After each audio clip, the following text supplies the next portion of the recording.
যে প্রডিউসারটা ছিল উনি আমাকে শুটিং সেটে এসে আমাকে দেখার পর তার পছন্দ হয়ে যায় আমাকে। দেন সে ডিরেক্টরকে বলে যে আমি ওর সাথে একটু টাইম স্পেন্ড করতে চাই। লাইক মিডিয়াতে তো এটাই হয়। যখন ক্লাস 6 পার করে 7-এ উঠি, খুব আসলে লজ্জার একটা কথা, বাট আমার বলতে বাধা নাই, সেটা হচ্ছে যে আমি খুব ছোট বয়সে প্রেমে পড়ি। হ্যাঁ, আমার ফুপা আমাকে বলতেছে যে একটু দোয়া হিউনুস পড়। জড়াই যাচ্ছিল, কেন আমাকে এগুলো বলতেছে, ওয়াই আমাকে এগুলো কেন বলতেছে বারবার। ওকে ফাইন, একটা কাগজে একটা পেপারসের উপরে লিখতেছি যে আমি যদি আজকে মরেও যাই আমি খুব খুশি, আমার মৃত্যুর জন্য কেউ দায়ী না। কেন আমি এটা লিখছি আমি সেটাও জানি না। বুঝবো না, আমি তাকে মায়া কুমার বলে ডাকতাম, সে আমাকে মায়াপুরী ডাকতো। মায়া কুমার আর মায়াপুরী? মায়াপুরী, হ্যাঁ। আমি কোথায় যাব, আমি কি করব, আমার আগামীতে কি হবে, আমার শুধু মনে হয়েছে যে এখন আমাকে কে দেখবে। জাস্ট 2টা ড্রেস, একটা বোরখা আর একটা হ্যান্ডব্যাগ নিয়ে আমি ঢাকায় আসি এসএসসি পাশের পরে। অ্যান্ড আপনি জানেন না আপনি কোথায় যাচ্ছেন, কি করতেছেন? আমি তখন জানি। আমার যে বস ছিল উনি আমাকে একটু অ্যাপ্রোচ করে, কিছু না কিছু না একটু আমাকে কেউ এই জায়গাটাতে আমাকে কেউ জোর করবে না, বিকজ মিডিয়াতে কেউ কখনো ব্রেথ হয় না। আই নো দ্যাট মিডিয়াটা হচ্ছে তোমার নিজের ব্যক্তিগত ওপিনিয়ন্স। 24 বছর বয়স এসে আমি একটা জিনিস খুব ভালোভাবে ফিল করছি যে তোমার পাশে যদি কেউ না থাকে তুমি তোমার জন্য একাই যথেষ্ট। আসসালামু আলাইকুম প্রিয় দর্শক এবং শ্রোতা, আল্লাহ সর্ব অবস্থায় আমাদের সবার মঙ্গল করুন সেই দোয়া এবং শুভকামনা জানিয়ে শুরু করছি লাইফের একটি এপিসোড।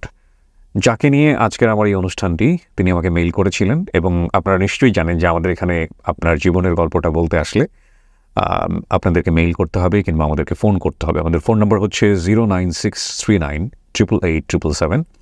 এছাড়া যদি আপনি মেইল করতে চান, মেইল অ্যাড্রেসটি আমাদের ভিডিও কোণে আপনারা দেখতে পাচ্ছেন। তারপরেও আমি আরেকবার মেনশন করে দিচ্ছি মুখে, sharemystory24@gmail.com। ঠিক আছে, আপনারা দেখতে পাচ্ছেন এখানে স্ক্রিনে বড় করে দেওয়া আছে, পজ দিয়ে আপনারা মেইল অ্যাড্রেসটা টুকে নেবেন। এবং মেইল করার সর্বোত্তম পদ্ধতি হচ্ছে যে আপনার গল্পের সামারি আমাকে 4 থেকে 5 লাইনে সারাংশটা লিখলেন এবং অবশ্যই আপনার কন্ট্যাক্ট নাম্বারটা দিয়ে দেবেন। মেইল করার পরে একটা জিনিস অবশ্যই খেয়াল রাখবেন, অনেক সময় মাসখানেক অতিবাহিত হয়ে যায়, আমি হয়তো ব্যাক করার সময় পাই না, বাট ডেফিনেটলি আমি প্রথমে আপনাকে কল ব্যাক করব, বিশেষ করে এই মেইল অ্যাড্রেসে যদি আপনি আমাদেরকে মেইল করেন। এবং তারপর হয়তো আমার অ্যাসিস্ট্যান্ট যিনি আছেন তিনি আপনার সঙ্গে বিস্তারিত কথা বলবেন। সো আমি কথা বাড়াচ্ছি না, কে রয়েছে আমার সঙ্গে চলুন একটু জানার চেষ্টা করি। প্রথমে নামটা একটু বলতে হবে। আসসালামু আলাইকুম ভাইয়া। ওয়ালাইকুম আসসালাম। আমার নাম সাদিয়া খাতুন। সাদিয়া বয়স? আমার বয়স 23। সো সাদিয়ার জন্ম জেলা কোথায়? আমার হোম টাউন পাবনা জেলার ভাঙ্গুড়া থানা। আপনাদের পাবনা তো বিখ্যাত, কেন বলেন আগে এটা? আপনাদের মতো পাগলদেরকে ডিক্লেয়ার করা হয়। আমাদের মতো পাগলদের? সবাই আমরা সবাই পাগল। ওকে, শুরু করি যেখান থেকে আপনার বলতে ইচ্ছে করে, যেভাবে বলতে ইচ্ছে করে। যখন আমি ক্লাস 4 আর 5-এ উঠি, যারা আমাকে বড় করেছে, আসলে আমি তো জানতাম তারাই আমার বাবা মা। আমাকে যারা বড় করেছে সে হচ্ছে আমার মেজো ফুফু আর আমার ফুফা। তো আমি ছোটবেলা থেকে ফুফিকে ফুফি বলেই বড় হয়েছি আর ফুফাকে বাবা বলে বড় হয়েছি। তো আমাকে অ্যাকচুয়ালি তারা কখনোই বাবা মায়ের অভাবটা বুঝতে দেয় নাই। আমি এতটুকু জানতাম যে আমার মা বেঁচে আছে, বাট আমার মা থাকে না আমাদের কাছে। আমি এইটাই জেনে বড় হয়েছি আমার মা চলে গেছে। আচ্ছা, চলে গেছে বিষয়টা যখন আমি জানতে পারি, তখন আবার আসলে মায়ের প্রতি টান ওটা তৈরি হয় না, বিকজ বাবা তো চলেই গেছে, বাবাকে তো আর চাইলেও আমি পাবো না। বড় হওয়ার সঙ্গে সঙ্গে আমার মা আমাকে দেখতে আসতো মাঝে মধ্যে। আমার এখনো মনে আছে যে আমার মা হচ্ছে দেখতে আসতো, আমাকে বলতো যে লাইক আমি বাসায় নেই, আমাকে লুকিয়ে রাখা হতো। আমার কেন জানি না আমাকে এখনো মনে হয় যে পাশের বাসার একটা বড় আপু আমাকে কোলে করে নিয়ে যেয়ে তাদের বাসায় রেখে দিত, বা যে টাইমটুকুতে আমার মা দেখা করতে আসতো, তো আমার সাথে কখনোই তাকে দেখা করতে দিতে হতো না। তো আমি যখন ক্লাস 4-5-এ পড়ি, তখন নানু একবার আম্মুর নাম্বারটা আমাকে দিয়ে যায়। তখনও আমি আম্মুর সাথে যোগাযোগ করিনি। ক্লাস 6-এ আমার মনে আছে আমি আমার ফ্রেন্ডের আম্মুর ফোন থেকে আমি যে নাম্বারটা আমাকে দিয়েছিল আমি ওটাতে কল করি। তো যখন আমি আম্মুর ভয়েসটা শুনতে পারি, আমার না কোনো ফিলিংস কাজ করে নাই, লাইক বিকজ আমি তো বড় হয়েছি একটা ফ্যামিলিতে। তো দেন হচ্ছে আম্মু অনেক কান্না করতো আমার সাথে কথা বলার সময়, ইভেন এটা বারবার বলতো যে আম্মু আমি তোমাকে নিয়ে আসবো, তোমাকে আমি এনে ইংলিশ মিডিয়ামে ভর্তি করে দিব। তো সে তার এই কষ্টের কথাগুলো আমাকে বলতো, আমি জাস্ট নর্মাল র্যান্ডমলি কথা বলতাম, বাট আমার মধ্যে যে একটা আছে না যে মায়ের যে একটা ফিলিংস, আমি ওটা তখন বুঝতে পারতাম না। হ্যাঁ, তো আমার মা কি করতো, নানুর কাছে আমার জন্য লাইক কসমেটিক্স, ড্রেস অনেক কিছু পাঠিয়ে দিত। তো তো সেই জিনিসগুলো যখন নানানও দেখতে আসতো আমাকে তখন এটা দিত, বাট ফুফির আমাকে নিতে দিত না সামহাও। তো আমি ছোট থাকতে আমার ফুফি একবার বলেছিল যে হয় তুমি তোমার আম্মুর এগুলো পরবা, না হয় আমি তোমাকে ঈদের ড্রেস কিনে দিব না। মানে আপনি তখন এগুলো বুঝতেন না যে কেন আপনার সঙ্গে না না, আমি তখন অ্যাকচুয়ালি বুঝতাম না। তো কাজ আমি তো তাকেই মা জানি, আমি তো বাবা জানি, কিন্তু আমি যখন চারপাশ থেকে সারাউন্ডিং থেকে শুনতাম যে you have a mother, so ওই টাইমটুকুতে আমি জাস্ট ফিল করি যে আমার বাবা বেঁচে নাই, এরা আমার ফুফা ফুফি। বাট আমি কখনো ফুফা ফুফি চিন্তা করতাম না, যেহেতু ফুফিকে ফুফি বলেই ডাকতাম, বাট বাবা ফুফাকে বাবা বলে ডাকতাম। বাসায় কেউ যদি এসে বলতো যে আপনার কয় ছেলে মেয়ে, বলতো 3 ছেলে মেয়ে, আমি ওইটা ফিল করে বড় হয়েছি, ওইটা জেনে বড় হয়েছে। কখনো বলতো না যে আমার ভাস্তি হয়, আমার ভাইয়ের মেয়ে আমি মানুষ করি, এটা কখনো বলতো না, বলতো যে আমার মেয়ে। যখন ক্লাস 6 পার করে 7-এ উঠি, খুব আসলে লজ্জার একটা কথা, বাট আমার বলতে বাধা নাই, সেটা হচ্ছে যে আমি খুব ছোট বয়সে প্রেমে পড়ি। আমাকে আমার বাবা, আমার ফুফা জেনে আমাকে ড্যাম লাভ করতো। সে বাসায় আসলে আমাকে এত প্রাইভেটে দিত। সে বাসায় আসলে মা বলে ডাকতো, মা দরজা খুলো, মা গেটটা খুলো। তো আমি দৌড়ায় যেতাম। বাবা যদি বাসায় কিছু নিয়েও আসতো, ওইটা এনে আগে আমার হাতে দিত। তো ফুফিকে ভয় পেতাম আমি অনেক। তো বাবাকে আমি ওই দিন আমার মনের অনেক কিছু বলি। কোনো কারণে না বাবার সাথে ফুফির একটু আর্গুমেন্ট হয়, আই ডোন্ট নো ওয়াই। তো তখন হচ্ছে একটু রাগ করে বাবা সন্ধ্যার নামাজ পড়ে বের হয়ে যায়। একটা জিনিস একটু খেয়াল রাখবেন, এই বাবা মানে কিন্তু ওর ফুপা, মানে ফুপার সাথে ফুপির আর্গুমেন্ট। কারণ ওর আপনার বাবা তো আসলে ছোটবেলাতেই বোধহয়, আমার বাবা আসলে আমাকে 7 মাস পেটে রেখে মারা গিয়েছে। এটা আপনি ওই সময় জেনে গেছেন অলরেডি, এটা আমি কারণ ক্লাস 7-এর গল্প যখন আপনি আছেন তখন আমি জানি। তো আমার পাশের বাসায় আমার একটা দাদু ছিল, আমার দাদুর ফুফাতো ভাই। তো দাদু দাদি কিছুদিন তার আগেই মারা গিয়েছে। তো বাসায় ফুফি একা, দাদু দাদির যে মেয়ে আমার ফুফি হয় সম্পর্কে, তো বাসায় একা। তো আমি কিছুদিন ফুফির কাছে যে ঘুমাচ্ছিলাম। তো ফুফি আমাকে অলরেডি এই পাশ থেকে ডাকলে এই বাসা থেকে শোনা যেত, মানে আমার বাসা থেকে ডাকলে শোনা যেত, তার বাসা থেকে ডাকলে আমাকে শোনা যেত। তো আমি বলতাম, ফুফি বলতেছে সাদিয়া আসবা কখন, ঘুমাবা না আন্টি? তখন বললাম যে হ্যাঁ আন্টি, আমি খাবার টাবার খেয়ে দেন পড়া শেষ করে আমি চলে আসবো। তো বাবা আসছে, বাবা আসার পর না কেমন ধরে একটু চুপচাপ। আমি তখন আমি যে সারাদিন কিন্তু বাবার সাথে আমার লাইফের ফার্স্ট আমি আমার বাবার সাথে ওই একটা দিন পাইছিলাম স্পেন্ড করার মতো, বাবা মায়ের একটা পার্সোনাল টাইম স্পেন্ড করার মতো আমি পাইছিলাম। তো বাবা এসে একটু চুপচাপ ছিল, আমি জানি না কেন। তো নর্মালি প্রতি রাতেই দেখা যেত যে ডিনার টাইমে ফুফি খাবার বাড়তো, আমি খাবার নিয়ে এসে টেবিলে দিতাম, সবাই আমরা একসঙ্গে বসে ডিনার করতাম। তো এরকম হুট করে কেন যাই না, আমার ক্ষুধা পায় নাই, আমি খাবার গুছিয়ে দিয়ে আমি বের হয়ে যাচ্ছিলাম যে আমি ফুফির বাসায় যাব, কিন্তু বাবা আমাকে পেছন থেকে 2টা ডাক দিল, মা খাবার খেয়ে যাও, খাবার খেয়ে যাও। আমি বলছি আব্বু আমার ক্ষুধা নেই, যে আমার ক্ষুধা নেই, আমি খাবো না। তারপর না কেন জানি না আমাকে বারবার ডাকলো যে আমার ক্ষুধা নাই, আমি খাবো না। তো আমি এটা বলে আমি দৌড়ে চলে গেছি, আমি অ্যাকচুয়ালি তখন দৌড়ে ফুফির বাসায় চলে গেছি। যাওয়ার পরে আমি ফুফির সাথে আড্ডা দিচ্ছিলাম, গল্প করতেছিলাম, বলতে আমি ফুফি আর আমি 2জন পাশাপাশি শুয়েছি। তো শুয়ে গল্প করতে করতে হুট করে, যেহেতু ফুফির বাসা আমার বাসা জাস্ট 2 হাত ফাঁকা, তো শব্দ হলে তো শোনা যায়, পাশের বাসা থেকে কিছু হলে শোনা যায়। এর মাঝখানে আসলে ফ্যানের শব্দে আমি আর এত বুঝতে পারি না যে আমার বাসায় কি হচ্ছে। ধাম করে একটা আওয়াজ হয় আমার বাসায়, এত জোরে একটা আওয়াজ হয়, আমি ওই আওয়াজটা ফিল করি, আমি ফুফি 2জনই। তখন ওই আওয়াজটা হচ্ছে গেট ভাঙার একটা আওয়াজ হয়।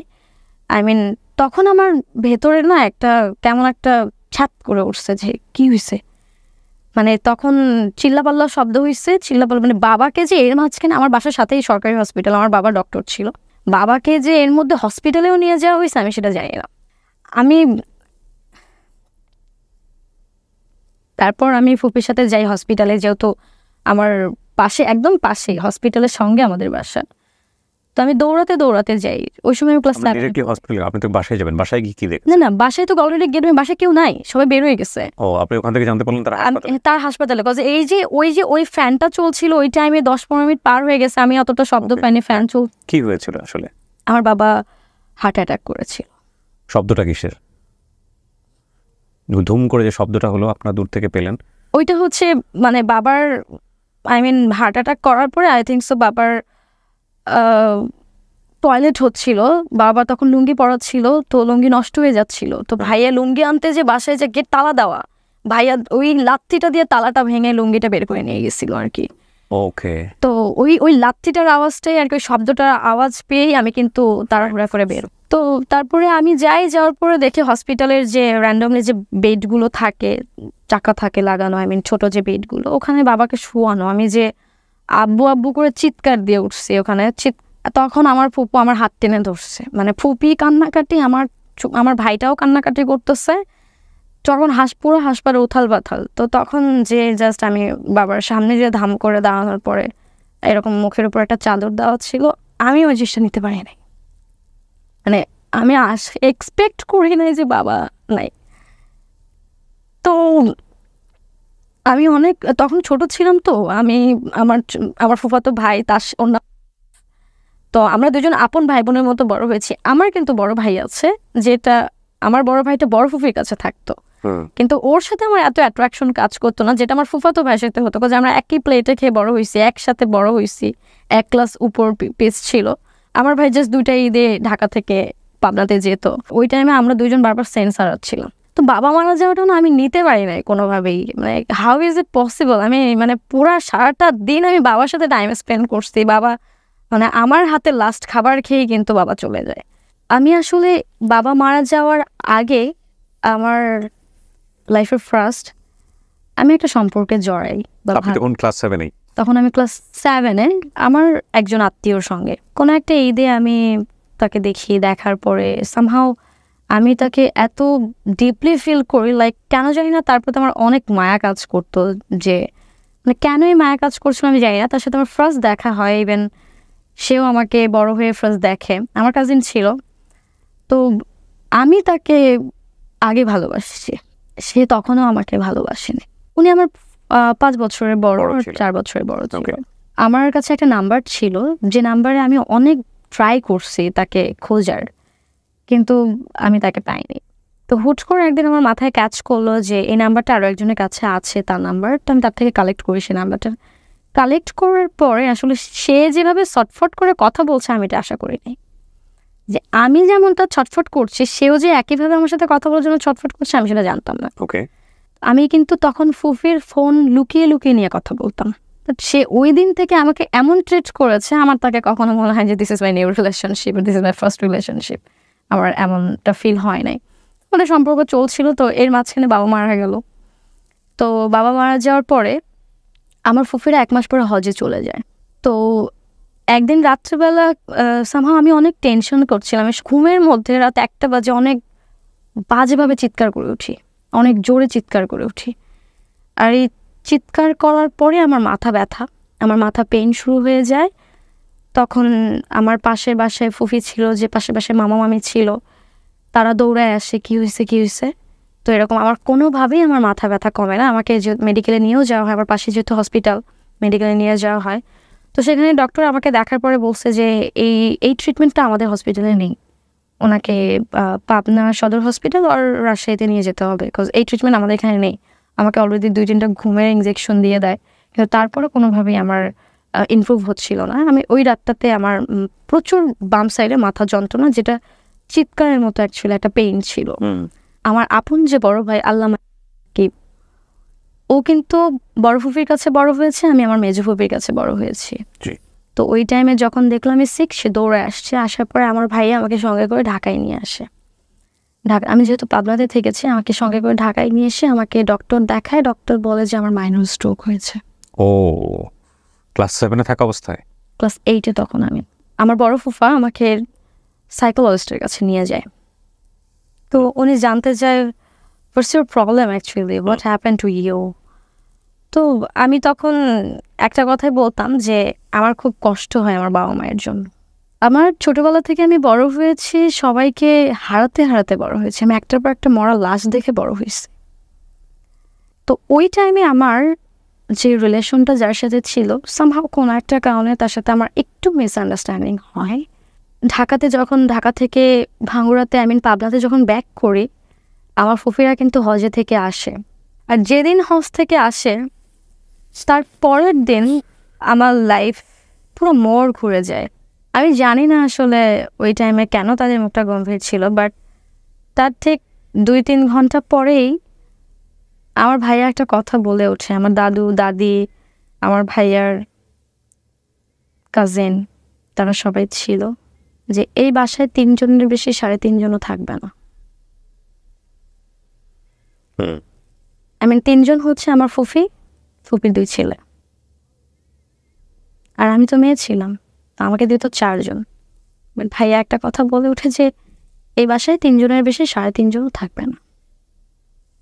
তো এই কথাটা শোনার পরে আমি মানে তখনও বুঝতে পারিনি যে তখন কি আপনার ফ্যামিলিতে আপনাদের অ্যাফেয়ার্স এর কথা জানে, সবাই জানে বিষয়টা? তখন অ্যাফেয়ার্স এর কথা মানে আপনাকে এতটা হঠাৎ করে অপছন্দ হয়ে যাওয়ার কারণটা কি? না, তখন এতটাও জানতো না, বাট আমি অ্যাকচুয়ালি জানতাম না যে কেন এই কথা বলছে। তো ফুফি এসে তার পরের দিন শ্বশুর বাড়িতে চলে গেছে, আমি বাসায় একা। তো ভাইয়া আসছে জামা কাপড় নিতে হয়তো বা, এসে আমাকে বলছে তুমি এখানে কি করো? আমি বলছি যে কি করি মানে, তুমি এখন বাসা থেকে যাও নাই? আমি কোথায় যাব? তুমি জানো তুমি কোথায় যাবা? এই বাসাতে 3 জনের বেশি 3.5 জনও থাকতে পারবে না। ফুফি পরের দিন আবার চলে আসছে, আসার পরে আমি ফুফিকে বললাম যে আন্টি ভাইয়া আমাকে এই কথা বলছে। আমার ফুফি আমাকে বলে যে দেখো আমার মাথার উপরে গার্জিয়ান নাই, আমার ছেলেরা এখন আমার সব। আমি বললাম ফুফি কয়েকদিন পরে, আমি তখন ক্লাস 8-এ, কয়েকদিন পরে আমার জিএসসি পরীক্ষার আগে যে টেস্ট পরীক্ষা হয়, কয়েকদিন পর আমার পরীক্ষা শুরু, আমি কীভাবে পরীক্ষা দেবো? তো ফুফি বলতেছে তুমি ছোট ফুফির কাছে চলে যাও। আই মিন আমাদের থানার পাশের যে থানাটা, সেখানেই আমার ফুফি ছোট ফুফি থাকে। তো বলছে যে তুমি ছোট ফুফির কাছে চলে যাও। আমি বললাম যে ছোট ফুফির থেকে ওখান থেকে এসে প্রতিদিন পরীক্ষা দেওয়া তো আমার জন্য কষ্ট হয়ে যাবে। তখন আমার ফুফি আমাকে বলতেছে যে ফুফু তোমার রক্তের ফুফু না? আমাকে এটা বলছে। তখন আমি না লাইফের প্রথম আমার ফুফিকে বলছে আপনিও তো আমার রক্তের ফুফি, আপনি কেন চলে যেতে বলছেন? সো ইন দ্য মিনটাইম আপনার আপন মায়ের সাথে কি আপনার সম্পর্ক ছিল? একেবারে ফুল অফ? তখন তো হ্যাঁ ফুল অফ। কোথায় আছে কিভাবে আছে আপনি জানেন না? বা আমার আম্মু ওরকম যায় না। আমার মা আচ্ছা বাবা মারা যায় যেদিন, আই মিন আমার ফুফা মারা যায় যেদিন, সেদিন আমি আম্মুকে ফোন দিয়ে বলছিলাম যে ফুফা মারা গেছে, ওইটাই জাস্ট। মা ইন্টারেস্ট দেখায়নি আপনার ব্যাপারে যে তুমি আসো আমার কাছে চলে? ওইটা তো সবসময় বলে, কিন্তু ওই দিনটাতে মারা যাওয়া, ওই দিনটাতে তখন একটু আম্মু মন খারাপ হয়েছে, একটু কষ্ট পাইছে, তো আমাকে ওইভাবে রাখছে। তো বলছে যে তুমি আমার কাছে আসবা কবে, তুমি আমার কাছে চলে আসছো। সো আপনার তো অপশন ছিল তখন? তো অপশন ছিল তখন, বাট আমি তখন মানে আপনি মেনে নিতে পারছেন না? মেনে নিতে পারছি না, আমার সামনে পরীক্ষা, আমি তো পড়ালেখা করছি, আমি স্টুডেন্ট হিসেবে খারাপও ছিলাম না মোটামুটি।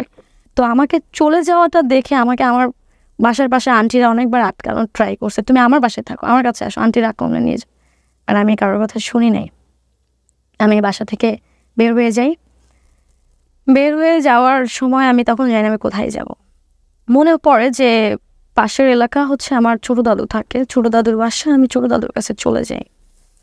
ছোট দাদুর ওখান থেকে আমার স্কুল খুবই কাছে ছিল, জাস্ট 5 মিনিটস লাগতো। দাদু যখন জিজ্ঞেস করে কি হয়েছে, আমি কান্নাকাটি করে বলি যে আমাকে বাসা থেকে বের করে দেওয়া হয়েছে। দাদুর রুম থেকে আমি বড় চাচুর বাসায় রুমে চলে গেলাম। ওখানে থেকে আমি আমার জিএসসি পরীক্ষার টেস্ট পরীক্ষাগুলো দিই। ওখানে যেহেতু আমার ওই যে মেডিসিনগুলো কিন্তু কন্টিনিউসলি আমার চলে, ওখান থেকে আমি জিএসসি ফাইনাল এক্সাম দিলাম। ফাইনাল এক্সাম দেওয়ার শেষ তো 1.5 মাসের ছুটি হলো আমার, ঢাকা আমার বড় ফুফির বাসায় আমি তখন চলে আসলাম। তো তখন আমার মাথায় আসে যে আমার মায়ের সাথে যোগাযোগের বিষয়টা। ওই সময়টাতে কিন্তু আমার যার সাথে সম্পর্ক ছিল তার সাথে কিন্তু যোগাযোগ অফ ছিল, জাস্ট বিকজ অফ তার সাথে আমার একটু মনোমালিন্য হয়েছিল। এরকম একটা অফ যে সে আমার লাইফ থেকে হয়তো চলেই গেছে, লাইক এরকম একটা অফ ছিল। তো ওই দিন রাতে আম্মুর সাথে কথা বলি 3 ঘন্টা। তারপরে পরের দিন 16 ডিসেম্বর চলে, সকালবেলা আম্মুকে ফোন দিয়েছিলাম আমি, যেহেতু লুকিয়ে লুকিয়ে কথা বলছি। আম্মু আমাকে জাস্ট বলছে যে মামুনি আমি তোমাকে 1 ঘন্টা পরে বাসায় যেয়ে কল দিচ্ছি। র্যান্ডমলি সারাটা দিন আমি যেমন রুটিন তেমন করার পরে সন্ধ্যার পরে আমাকে জোরে ডাকছে, ডাকার পরে বলছে ফোন দে। ফোনটা ঠাস করে নিয়ে নিয়েছে আমার থেকে, কি হয়েছে আমি কিছুই জানি না। তো আমার সামনে একটা হুট করে ফোন আসছে, আম্মুরা বাইরে চলে গেছে, যাওয়ার পরে কথা বলতেছে, কথা বলে টলে আসার পরে বলতেছে যে কালকে তুমি আম্মুর সাথে কথা বলছিলি, কি কথা বলছিলি? বাট এই যে আমার মা কিন্তু ওই টাইমে আমার বড় ফুফাকে ফোন দিয়ে হাউমাউ করে কান্না করছে যে আমি আমার মেয়েটাকে আমার কাছে 7টা দিন রাখতে চাই। আমার মেয়েটাকে তো আমি কখনো কাছে থেকে দেখি নাই, বড় হয়েছে, একটু রাখতে চাই। কিন্তু আমার ফুফা আমার ভাই দুজনেই না করে দেয়। তো পরে সকালবেলা আমাকে ভোরবেলা ডাকা হয়েছে। আমাকে প্রতিদিন রাত্রেবেলা আমি 10টা বাজে ঘুরে যেতাম, সকাল 8টা উঠতাম। ভোর 6টা বাজে ফুফি আমাকে ডেকে উঠেছে, বলতেছে যে তোমরা বাড়ি যাও, দাদুর একটু শরীর খারাপ, তোমার ফুফার সাথে বাড়িতে যাও। আমি খুব খুশি, আমার দাদু বাড়িতে সরিষার ফুল হয় প্রতি বছর, আমি 4 বছর দেখি না, আমি যাব। আমি আমার একটা কার্টুনের ব্যাগ ছিল, ব্যাগের মধ্যে ইচ্ছা মতো জামা কাপড় তুলছে, ওষুধ তুলছে। ফুফি বলতেছে এতদিন তো থাকবা না, একটা জামা নিয়ে যাও জাস্ট। আমি কিন্তু জানি আমি দাদুকে দেখতে যাচ্ছি। তো গেলাম, যাওয়ার পরে আমার আমার যে ছোটো চাচার বাসায় আমি থেকে পরীক্ষা দিয়েছি, সেখানেই আমরা ফার্স্ট গিয়েছি। ছোটো চাচার শাশুড়ি আমার সম্পর্কে নানি হয় যিনি, উনি আমাকে হুট করে বলতেছে যে আমাকে কে জানি বললো যে সাদিয়ার মা মারা গেছে, তোর নাকি মা মারা গেছে। আমি কি আলাই বালাই কথা বলছি, আমার আম্মুর সাথে আমি কালকে রাতে কথা বলছি, আমি এটা বলছি। আমি তখন আমার সেলফে কাজ করে নেই যে আমি আম্মুর সাথে কালকে কথা বলছি, নানু আম্মুর কিছু হয় না। বলে তাহলে কার কথা বা বললো, আমি তো বুঝতে, মানে সে তো বয়স্ক মানুষ, সে এতটা গুরুত্ব দেয়নি, বাট আমাকে কিন্তু এটা বলে ফেলছে সে। বাট আমি তখন বলছি যে নানু আমার আম্মুর সাথে আমার কালকে আগের দিন কথা হয়েছে 3 ঘন্টা। তখন বলছে তাহলে মনে হয় কার কথা বা শুনলাম। ওকে ফাইন, আমি কোনো রকম রাতটা পার করলাম। আমি তো খুব এক্সাইটেড যে আমার দাদা বাড়িতে যাবো, কারণ আমার দাদা বাড়ি ছিল আমার লাইফে একটা, আমার প্রাণ ছিল। মাঝ রাস্তায় যে আমার ফুফা আমাকে বলতেছে যে তুই একটু স্যালাইনের পানি খা, এটা বলতেছে। আমি স্যালাইনে, এমনি তো আমি স্যালাইনের পানি খেতে পারি না, আমার বমি হয়ে যায়। তুই যদি দাদু বাড়িতে যে যদি সেন্সলেস হয়ে যাস, আমি তো আজব, তুমি সেন্সলেস হবো কেন? পরে বলতেছে যে না একটু স্যালাইন খা, তোর তো শরীর ভালো না, যদি একটা কোনো সমস্যা হয়ে যায়।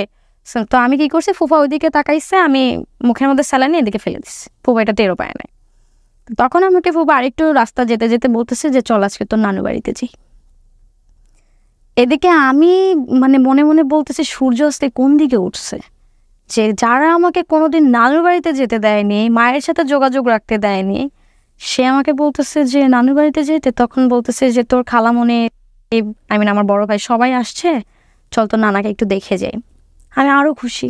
দেন আমি ফুপার সাথে গেলাম। যাওয়ার পরে নানু বাড়িতে আমি কিন্তু সেই ছোটোবেলায় গিয়েছি, এরপরে কিন্তু এত 2 বছর 10-12 বছর 13 বছর কিন্তু কখনো যাইনি।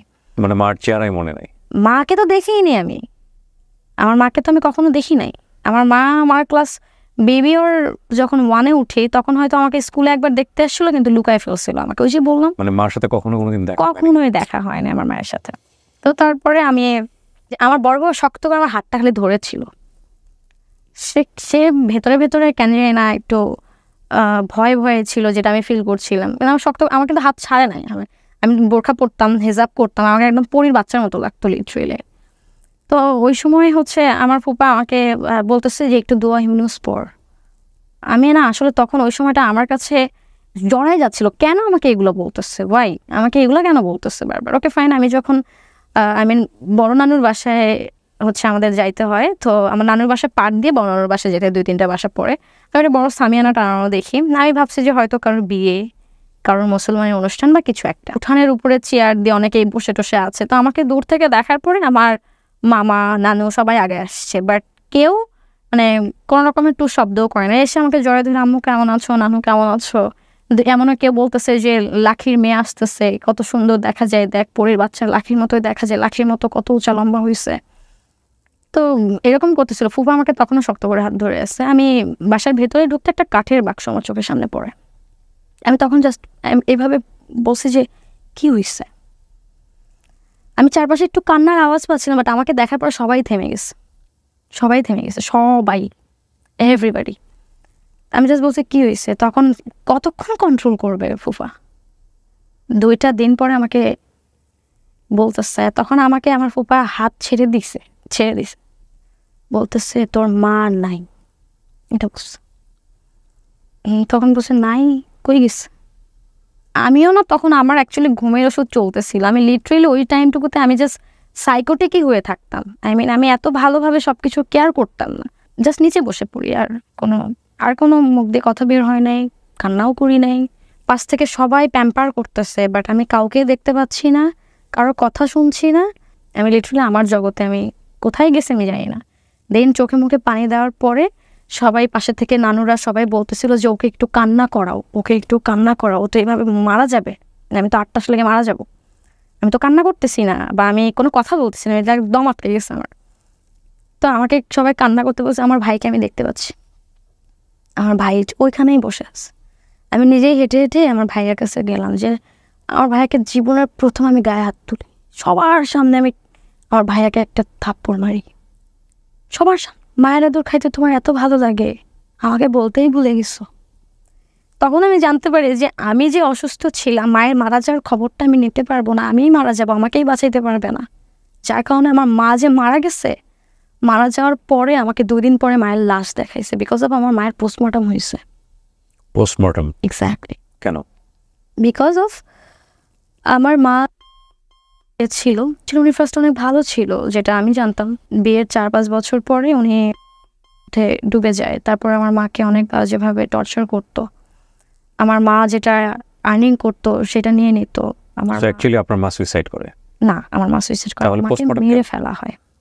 উনি আমার মাকে মেরে ঝুলিয়ে রেখে যায়, যেটা আমি কিন্তু তখনও জানতাম না। মা যে মারা গেছে কীভাবে আমি জানতাম না।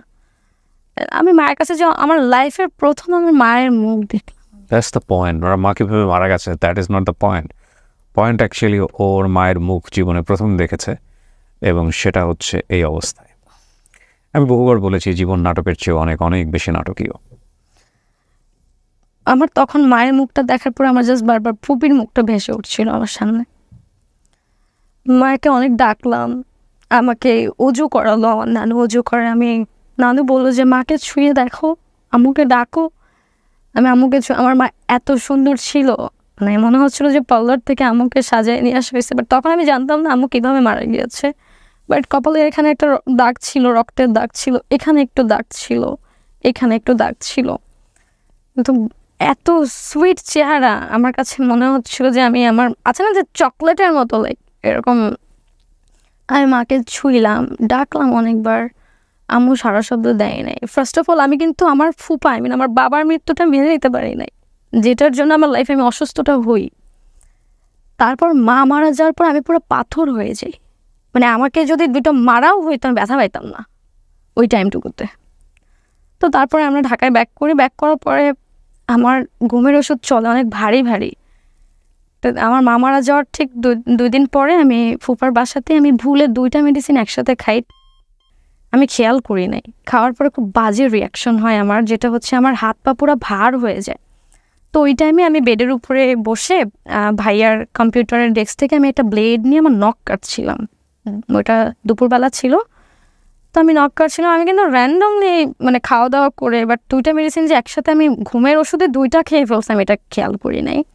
তো আমার হাত পা ভার হয়ে যায় সামহাও। আমার ব্লেড দিয়ে আমি এভাবে হাত চুলকাতে আমি জোরে করে একটা দাগ দিই। আমার এখনো হাতের কাটা দাগ আছে এখানে। ওহো, অনেক। তো এই দাগটা ফার্স্টের দাগ ছিল, যেটা আমি কোনো ফিল পাই নাই। ওই টাইমে আমার ব্লাড দেখতে এত ভালো লাগছিল, আমি ইচ্ছা করে না এগুলো দিচ্ছিলাম, ক্র্যাশ করছিলাম এখানে ব্লেড দিয়ে। আমি না কোনো ব্যথা পাচ্ছিলাম, যেহেতু আমার পুরো শরীর ছেড়ে দিছে, না ব্যথা পাচ্ছিলাম, বাট আমার ব্লাড দেখতে ভালো লাগছিল তখন। আমার যে অসুস্থতা ছিল মাইনর স্ট্রোকে, সেটা কিন্তু আমার নাক মুখ দিয়ে ব্লিডিং হইতো। আর আমি এখানে একটা নোটিস করতে চাই, বিশেষ করে সাইকিয়াট্রিস্ট যারা আছেন তাদেরকে।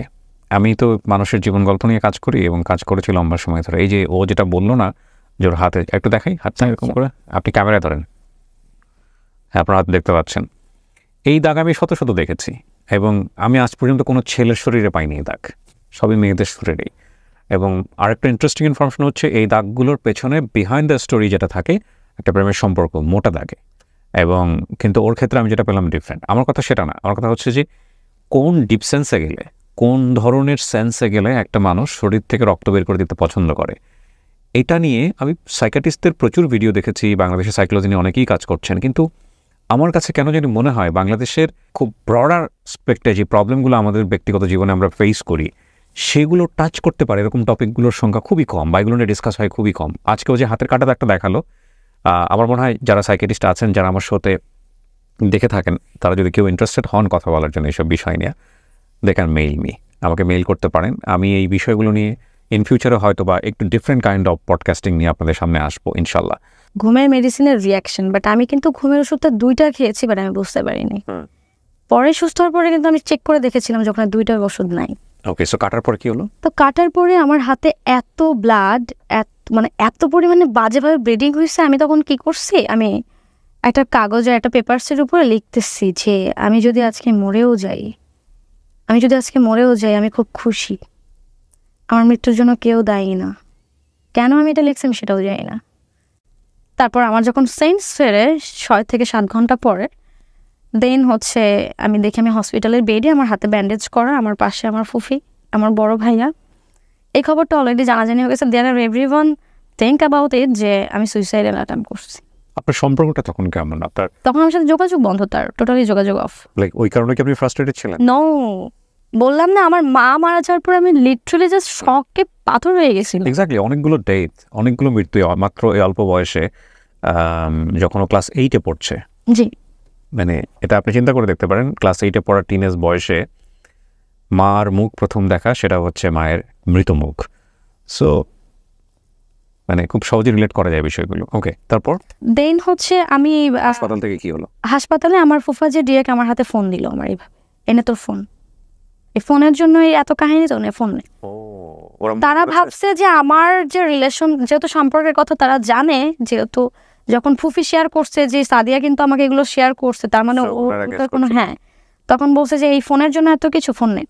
দেন আমাকে আমার ফুফি অনেকবার জিজ্ঞেস করে কেন এই কাজ করছিস, কেন এই কাজ, বাট আত্মীয় স্বজনের মধ্যে কিন্তু ছড়াই গেছে সাদিয়া সুইসাইড করতে গেছে। এক্স্যাক্টলি, সেটাই হওয়া স্বাভাবিক। হ্যাঁ, তো আমি সব বুঝেছি যে ফুফু বিলিভ করো আমি সুইসাইড করতে যাই নাই। একদিন হুট করে আমার সেই যার সাথে সম্পর্ক ছিল উনি আমার ফুফিকে ফোন দেয়, কল করে, আমার সাথে কথা বলতে চায়, কারণ সে অলরেডি জেনে গেছে আমার মা বেঁচে নেই, যেহেতু আমার বাবাও বেঁচে নেই। তো সেটা সে ফিল করে আমার লাইফে সে ব্যাক করে, আমাকে কল করে। আমি বলছি যে I don't need you right now, I don't need your support right now, cause আমি তখন এই যে ভালোবাসা বা লাইক প্রেম, এই জিনিসগুলো আমার মাথায় তখন আর কাজ করেনি। I just missing my family, I just miss my parents. তো তখন একদিন আমার ভাইয়ার সাথে আমার একটু মিসআন্ডারস্ট্যান্ডিং হয়। আমার বড় ভাই আমি দুইজনই দাদা বাড়িতে তখন। তো ভাইয়াকে কেউ না কেউ এসে বলছিল যে সামহাও আমি হয়তো বা কারোর সাথে দাঁড়িয়ে রাস্তায় কথা বলছি, বাট আমি কিন্তু কাউকে চিনি না। গ্রাম, আমি প্রতি বছর 2বার দাদু বাড়িতে ঈদে যেতাম, তো আমি কাউকে চিনি না বাড়ির আশেপাশে ছাড়া। তো আমার ভাইয়া না কারো একজনের সাথে রাগারাগি করে এসে, আই থিঙ্ক সো ওই রাগটা আমার উপরে ছাড়ে। আমার ভাই লাইফের ফার্স্ট আমাকে এত বাজেভাবে মারে, এত বাজেভাবে আঘাত করে, মানে যে আঘাতটা আমি সহ্য করতে পারি নাই। আমার জায়গায় জায়গায় রক্তের দাগ, কাটা দাগ, কপাল ফেটে, মাথা ফেটে যাওয়া।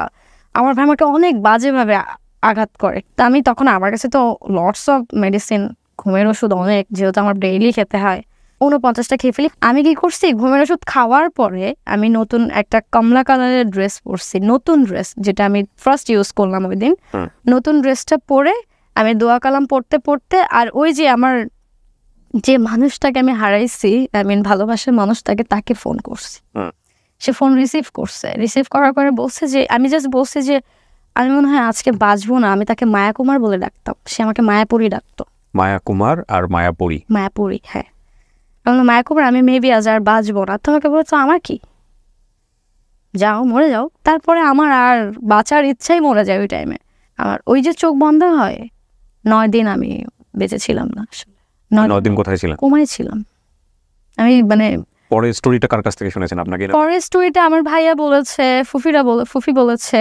তো ওই টাইমে আমি পুরো বডি নীল হয়ে গিয়েছিল। আমার ডক্টর বলেছে যে আমাকে আর বাঁচাতে পারবে না। 9টা দিন আমার পুরো বডি নীল হয়ে গিয়েছিল। ডক্টর বলছে যে আমরা এনাকে বাঁচাতে পারবো না, এখন আল্লাহ তালাই পারবে ওনাকে বাঁচাইতে।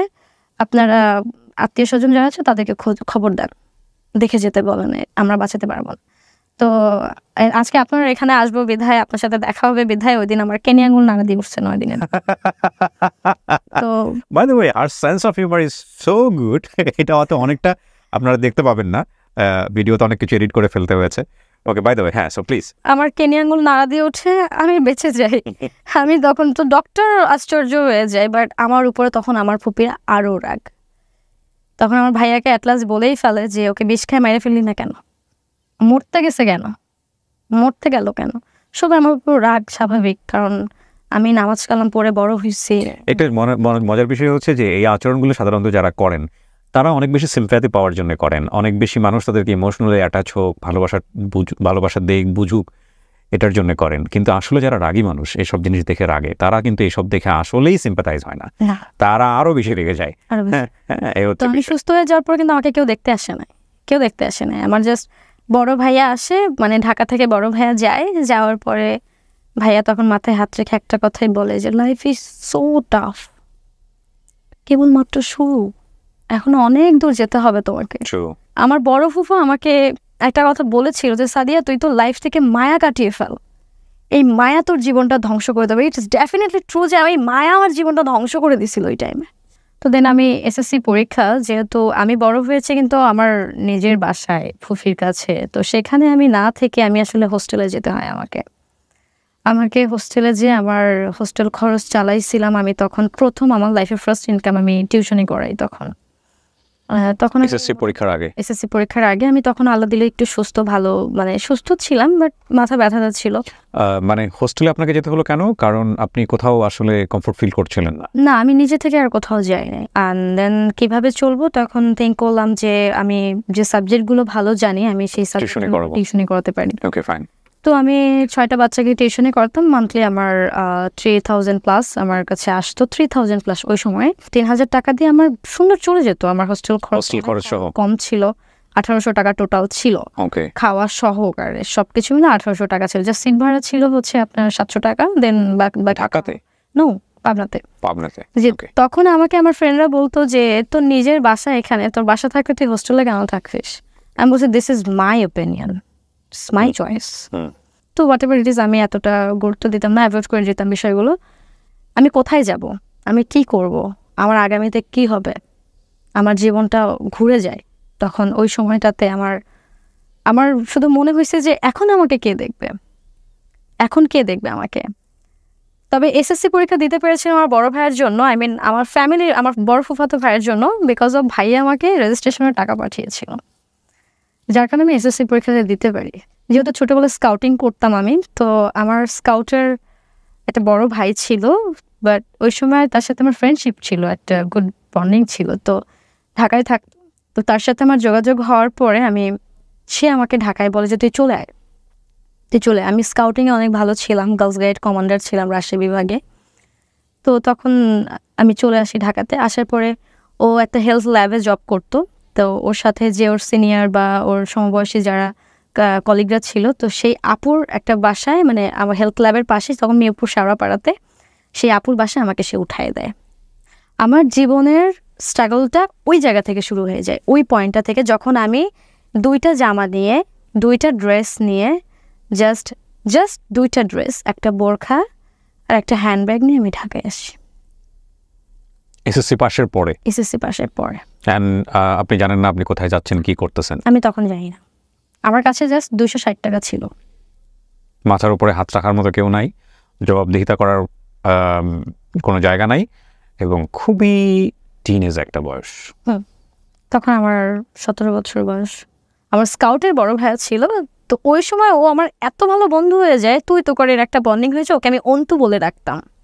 অন্তরের জন্য আমি ঢাকাতে একটা থাকার জায়গা পাই, আমি খাওয়ার জন্য খাবার পাই।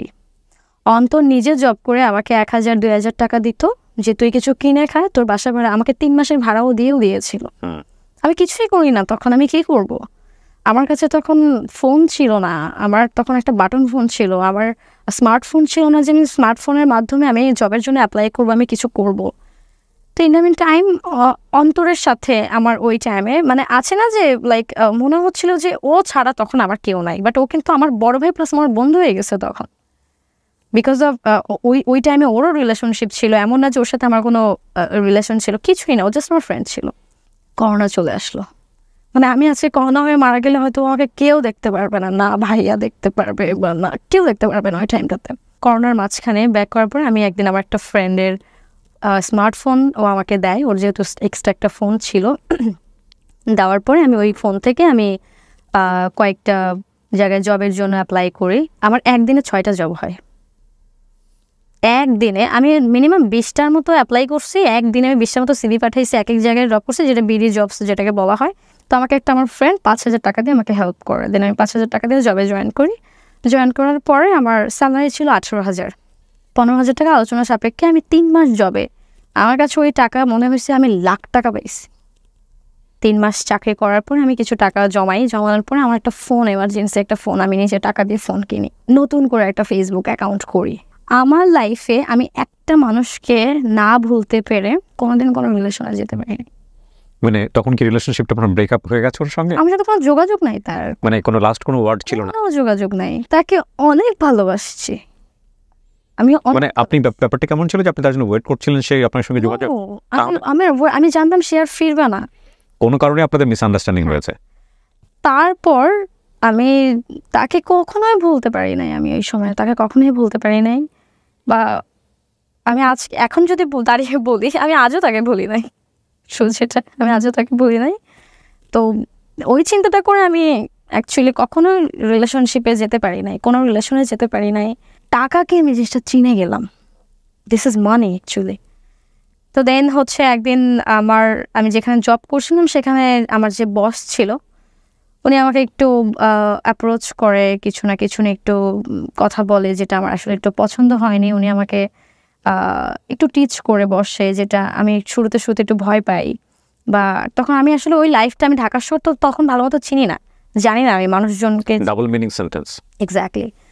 তো উনি যখন আমাকে ডাবল মিনিং করে, আমি তখন আমার জবটা ছেড়ে দিই। তো ওই মোমেন্টে আমার মাথার উপর এসে দাঁড়ায় আমার খালা, যাকে আমি আজ মা বলে ডাকি, যাদের সাথে কিন্তু কোনোদিন কমিউনিকেশন করতে দেয়নি আমাকে আমার ফ্যামিলি।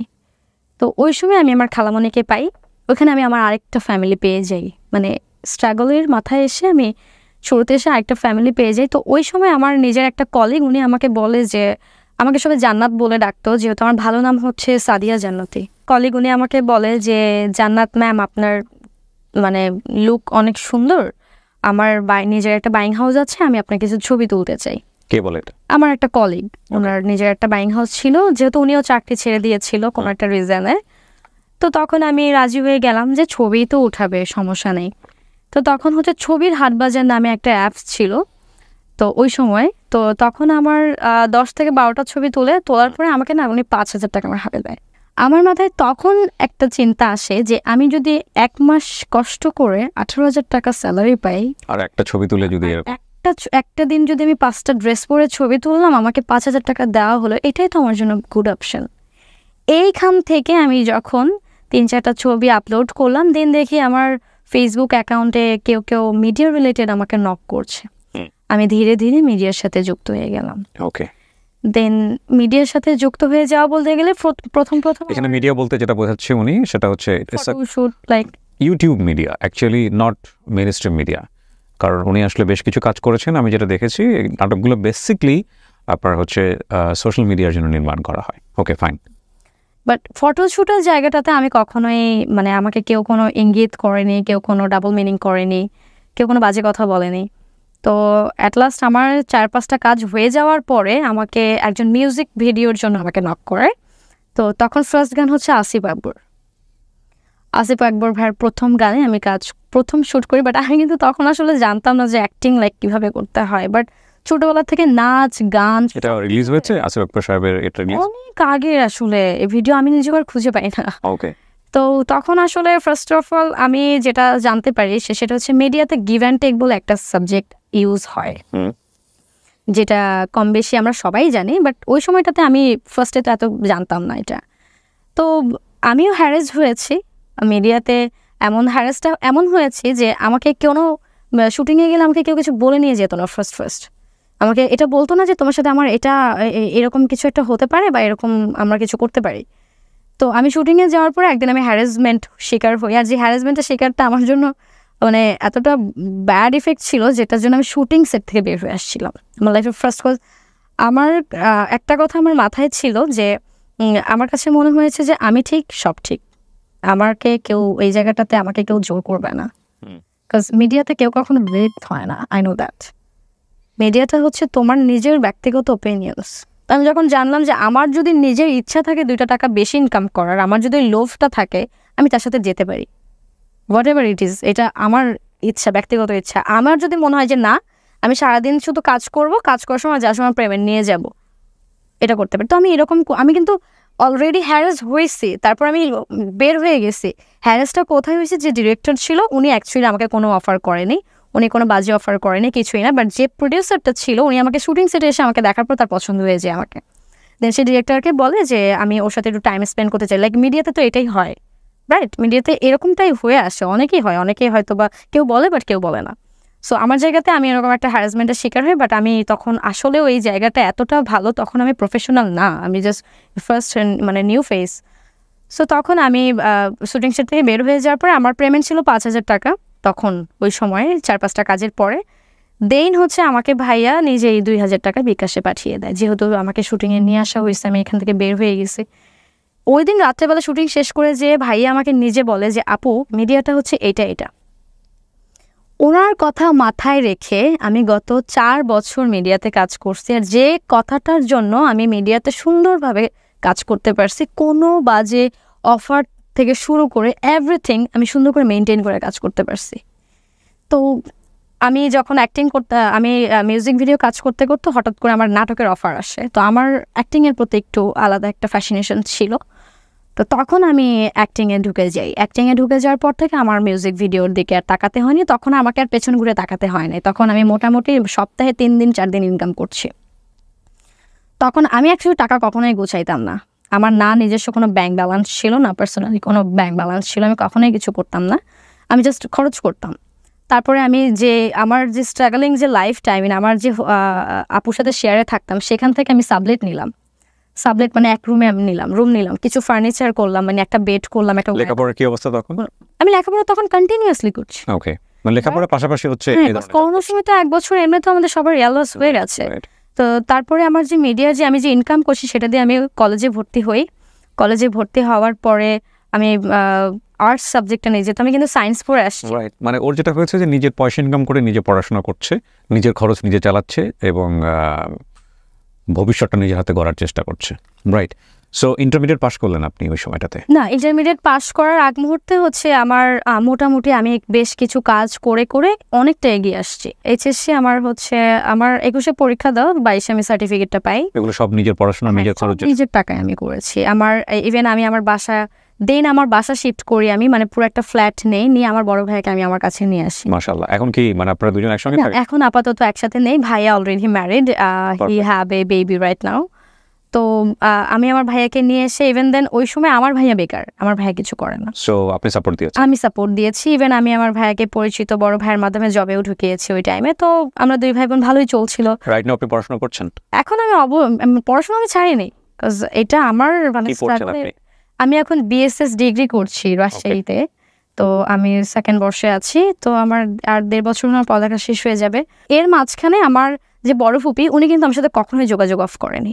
উনি আমার সাথে লুকিয়ে লুকিয়ে দেখা করছে, লুকিয়ে লুকিয়ে আমাকে খাবার দিচ্ছে, এটা ওটা দিয়েছে। আর আমার খালামণি তো আছেই, আমি তাকেই পেয়ে গেছি ওই সময়। এইভাবেই আমার আসলে 6 বছর কেটে যায়। তো এই যে এখন আমার অলমোস্ট 24 বছর পড়বে। তো এই 24 বছর বয়স এসে আমি একটা জিনিস খুব ভালোভাবে ফিল করছি যে তোমার পাশে যদি কেউ না থাকে, তুমি তোমার জন্য একাই যথেষ্ট। আমার সাহস ছিল, আমি আজকে এতদূর আসতে পেরেছি। পারফেক্ট। আমার মনে হয় প্রশ্নটা করার প্রয়োজন নাই যে সাদিয়া কেন আজকে এই গল্পটা এখানে বলতে আসছে। আমি একটা জিনিস বিশ্বাস করি, প্রত্যেকেরই গল্প আছে। সেই গল্পে কেউ ভিলেন আছে, কেউ নায়কের ভূমিকায় আছে, কেউ একেবারে না বলার মতো জায়গায় আছে। তবে এগুলো জাস্টিফাইড না, কারণ যে ব্যক্তিগুলো ওনার জীবনে কষ্টে বা দাগ ফেলে গেছেন তাদেরও যুক্তি আছে সেই জায়গা থেকে। আমরা সেই বিষয়গুলোকে ফোকাস করব না, কিন্তু ওর লাইফের যে প্যারাডাইমটা, সেখানে একটা মারাত্মক রকমের শক্তিশালী জায়গাটা হচ্ছে জন্মের পর থেকে একটা শিশুকে যে অবস্থায় থাকা উচিত ছিল ফ্যামিলির ভেতরে, ও সেই পরিবেশটা পায়নি। ও অসংখ্য মৃত্যু দেখেছে, যেই মৃত্যুটা ওকে একসময় সুস্থ জীবন থেকে দূরে সরিয়ে দিচ্ছিল।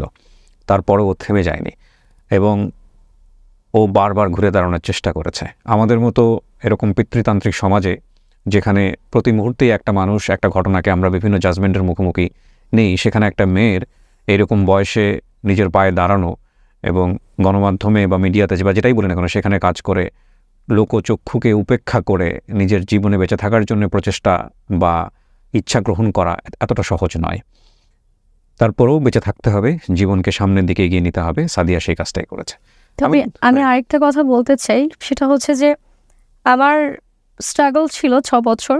তো মাঝখানে ফ্যামিলির সাথে যোগাযোগ হতো, তো তারা একটু ডিটাচ হয়ে গেছিলো আরও বেশি। তার কারণে আমি মিডিয়াতে ঢুকেছিলাম জন্য, কাজ ছোটোবেলা থেকে আমি নামাজ কালাম পড়ে বড় হয়েছি। আমি একটা মানে হাজি ফ্যামিলির মেয়ে ছিলাম, তো আমার ফ্যামিলির সাথে ওটা কখনো যেত না, যেটা তারা পছন্দ করতো না, যার কারণে আরও বেশি দূরে সরিয়ে রাখেছিল। তো তারপরে আমি তাদের আমার লাইফে কখনো প্রেম ভালোবাসা নিয়ে কোনো কষ্ট ছিল না। আমার জীবনে একটাই কষ্ট ছিল, আমি পরিবারটাকে মিস করতাম।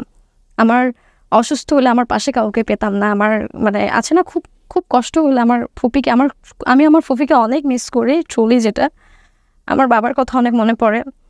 আজ আমার ফুফিকে, আমার ফ্যামিলিকে আমি অনেক ভালোবাসি। আমার লাইফে যাই হয়ে যাক না কেন, আমি কোনোদিনও তাদের দোষ দিইনি।